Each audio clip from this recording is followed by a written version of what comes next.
forget to subscribe my channel Hang Duk Mana Sas. Assalamualaikum, selamat datang lagi ke channel Hang Duk Mana. Mari kita dengar respon dan bidasan Datuk Kamal Amir terhadap Haji Adi yang mengeluarkan kenyataan yang menghina. Saya baca sedikit. Tajuk ni, dalam PH ada bekas banduan perasuah dan nak sucikan macam mana. PAS menolak kemungkinan parti itu akan menyertai kerajaan perpaduan di mana Anwar Ibrahim kata Presiden Abdul Hadi Awang. Kamu boleh lihat kerajaan Pakatan Harapan PH, siapa dalam dia, nak suci macam mana, banduan pun ada, bekas perasuah pun ada, dan kluster mahkamah pun ada. Macam mana kami nak ikut?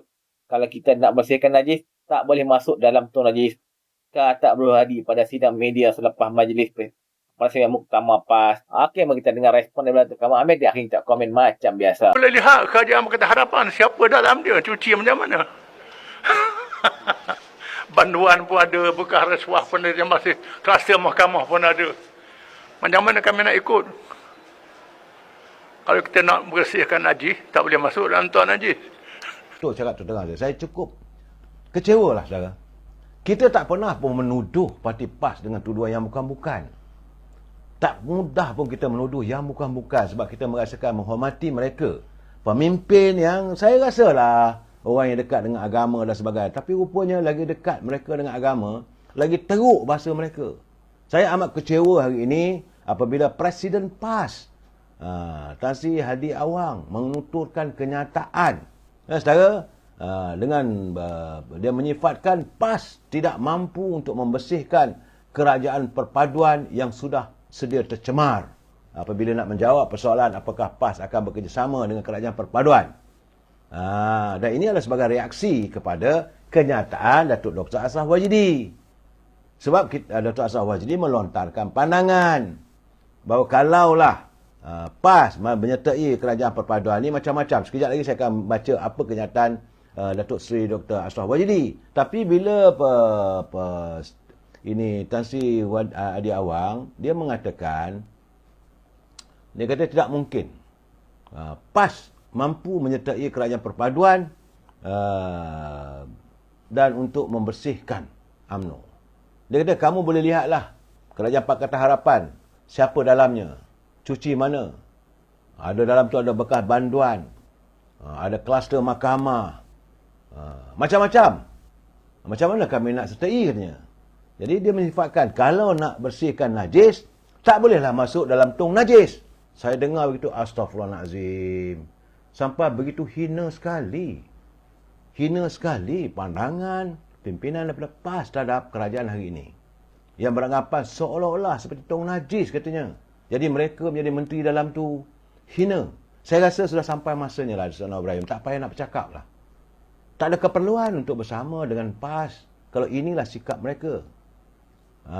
Ini bila kenyataan yang dibuat sebagai presiden, saya rasa cuma saya dengar Presiden UMNO, Datuk Seri Zahid Hamidi, dia cuma mengatakan, ya kalau Datuk Seri Anwar Ibrahim berusaha bercadang untuk kebaikan rakyat, untuk mencari persefahaman bersama, untuk kemuafakatan ini masa warga Melayu Islam ini, UMNO tak ada masalah kecuali ubahlah sikap. Jangan berterusan dengan mazhab yang dianggap songsang, itu politik kahwin muta'ah. Bukan perkahwinan dianggap sebagai perkahwinan muta'ah lah. Sebab PAS biasa bekerjasama dengan DAP. PAS biasa dengan UMNO dulu. Secara zaman Tun Razak. Kemudian PAS biasa menyertai Pakatan Angkatan Perdana Umar bersama dengan Yang Berhormat Mulia Tengku Razali Hamzah waktu wujudnya Semangat 46. Kemudian PAS juga bersama dengan Parti Keadilan. PAS pernah bersama dengan DAP. Dan PAS juga bersama untuk kembali dengan UMNO dalam Muafakat Nasional. Jadi apakah PAS merasakan mereka saja yang betul? Itu yang dizahirkan oleh Presiden UMNO. Paling tinggi pun itulah kita cakap. Tapi bila jadi menyifatkan kerajaan ini sebagai tong najis, saya urut dada lah saudara. Dalam usia-usia sebegini, kenapalah sebegitu hina cercaan yang dilakukan. Saya rasa tak sepatutnya. Tak seharusnya seorang yang berlatar belakangkan pemimpin, dia boleh menuduh. Dia kata, lihatlah sendiri dalam kerajaan perpaduan, ada kluster banduan. Faham sajalah siapa yang dimaksudkan. Saudara, Sedangkan semua orang tahu Datuk Seri Anwar Ibrahim telah pun mendapat pengampunan daripada Agung, tak boleh dipertikaikan. Kemudian bila kita ada kluster mahkamah, dan kita nak tanyalah apakah beliau mampu untuk menafikan adanya kluster mahkamah dalam Parti Pribumi Bersatu PBM yang sedang bergelut dengan masalah mahkamah. Jadi orang kata jangan cakap sembarangan. Apakah pemimpin PAS itu maksum sifatnya? Tunggu. Saya difahamkan akan terdedah satu persatu. Saya rasa ada pendedahan yang akan berlaku. Jangan fikir kita saja yang betul. Saudara. Saya Soal Abdul Halim, dia kata, jangan layanlah. Lepas buka mulut saja, bahasanya maki hamun. Selupa sungguh. Memang, kalau tidak, dia akan mengata kita ni, kebinatangan manusia ini mudah sangat. Pemimpin tupai lah, itik patah kaki lah. Tapi hari ini, bila dia menyatakan bahawa kerajaan perpaduan ini diumpamakan seperti tong najis. Itu dia jawab dia. Kalau nak bersihkan najis, tak boleh masuk dalam tong najis, katanya. Oh, kasar tu saya. Carilah perumpamaan lain. Kalau nak membersihkan kerajaan perpaduan itu, kita rasa kita tak payah berada dalam lah. Kita luar pun cukup lah. Tak perlu mengeluarkan kenyataan kalau nak dibersihkan tong najis. Apakah beliau merasakan kerajaan perpaduan itu tong najis? Itu persoalan yang saya timbulkan, saudara. Tak sepatutnya lah, saudara. Sebab, kalau lihat apa yang disenaraikan oleh Datuk Seri Ashraf Wajidi, dia kata, agak menarik kenyataan terbaru timbalan Presiden PAS dan juga Susah Agung PAS yang menyebut bahawa PAS belum terima tawaran rasmi. PAS belum menerima tawaran rasmi untuk menyertai kerajaan perpaduan. Dan, tak lama dah, dia kata, takkanlah PAS dengan 18 kursi boleh jadi kerajaan, hari ini, dengan punya 43 kursi parlimen, akan berterusan jadi pembangkang. Betul juga. Dulu waktu dia punya 18 kursi saja dah jadi sebahagian daripada kerajaan. Ada kalangan ahli-ahli mereka, pemimpin mereka jadi menteri. Tapi sekarang dengan 43 kursi, takkan terus jadi pembangkang. Malahan, kata Datuk Ashraf Wajidi, timbalan Presiden PAS awal-awal lagi memberi syarat bahawa Muktamar PAS tidak akan menghalang sebarang perbahasan mengenai kemungkinan untuk menyertai kerajaan perpaduan. Jadi kalau berlaku secara sinis, ini cara UMNO, kita buat secara sinis saja, kita melontarkan. Tak ada pula kita kata tong najis, membinatangkan, tidak. Tapi Datuk Dr. Ashraf Wajidi dia kata, banyaklah kebaikan jika PAS menyertai kerajaan perpaduan. Antaranya tak ada lagi fatwa ataupun ceramah daripada pimpinan dan pendukung PAS untuk mengkafirkan atau menyesatkan mana-mana pihak, terutamanya terhadap parti yang berbeza ideologi dengan mereka. Jadi kalau dah bersama, tak adalah lagi kafir-mengkafir, saudara. Kedua katanya, tak adalah lagi Islam terancam. Isu Islam terancam, Melayu terancam. Sebagaimana yang sering mereka lontarkan. Kalau PAS berada dalam kerajaan perpaduan, rasanya tak adalah dah berkawan. Yang ketiga, DAP pastilah sekali lagi akan disucikan dengan fatwa-fatwa baru. Mungkin ini yang marah sangat Haji ni ramai saudara. Sebagaimana ketika mereka bersama dalam gabungan untuk menghadapi PRU 1999, 2004, tahun 2008. Bila mereka bersama dengan DAP, suci. Bila tidak lagi bersama DAP, macam-macam mereka maki hamun. Dan, menurut Datuk Ashraf Wajidi, dia kata UMNO akan kembali dibersihkan.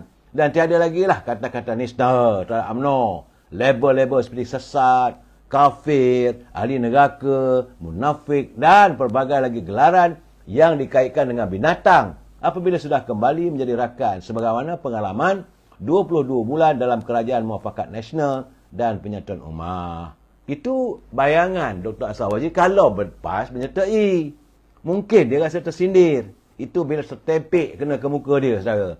Kemudian kata Dr. Ashraf Wajidi, tiada lagi lah istilah Malaysia menuju negara sekular.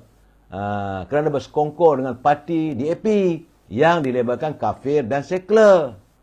Kalau dah bersama, tak ada lagi lah parti dalam kerajaan perpaduan terutamanya yang punya orang Melayu Islam seperti UMNO, Amanah dan PKR akan dilabel sebagai barua DAP, penjilat DAP ataupun label kafir, tauhid dan sebagainya.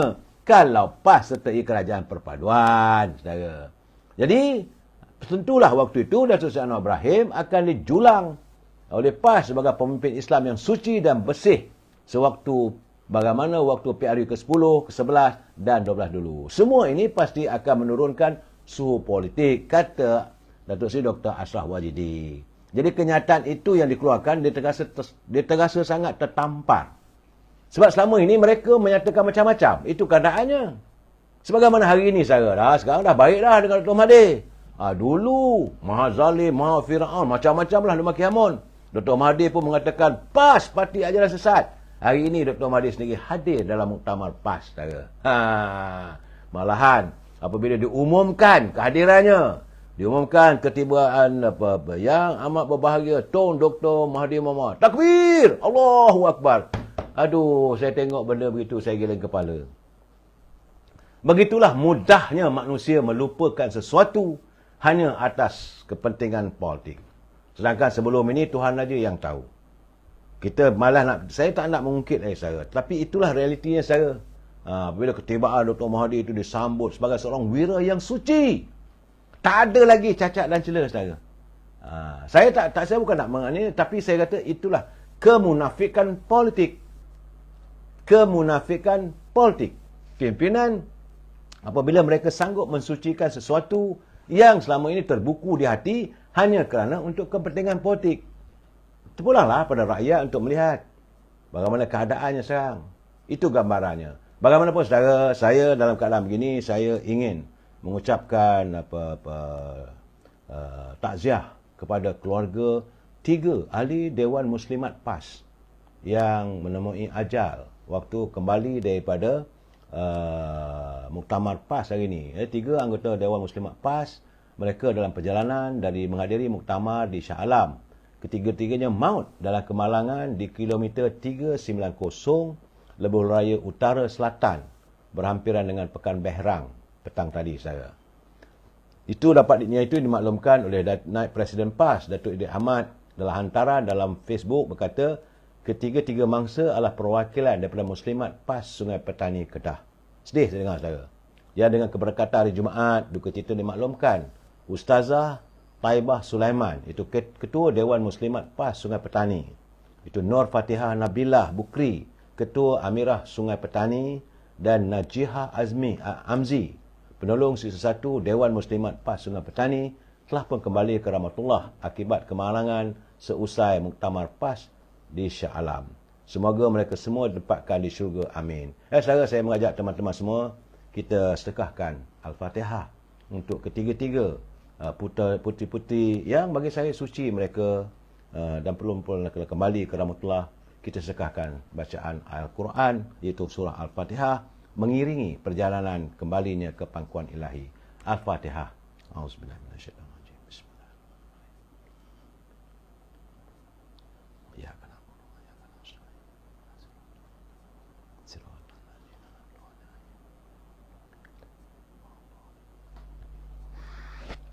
Ya saudara, bagi saya satu saja saudara. Soal politik. Itu beza antara saya dengan orang lain. Saya bila dengar berita begitu, walaupun PAS tidak sealiran pemikiran dengan saya, tapi saya tetap merasa sedih apa yang berlaku pada parti mereka, pimpinan mereka. Saudara, mogalah mereka ada sedikit sinar keinsafan di hati pimpinan PAS. Baik saudara, kita pergi sedikit ke Sarawak. Besok saudara, Suruhanjaya Pilihan Raya akan mengadakan hari penamaan calon bagi pilihan raya kecil Dewan Undangan Negeri Dun Jepak yang akan diadakan pada 31 Oktober nanti.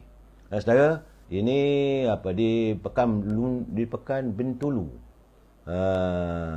Itu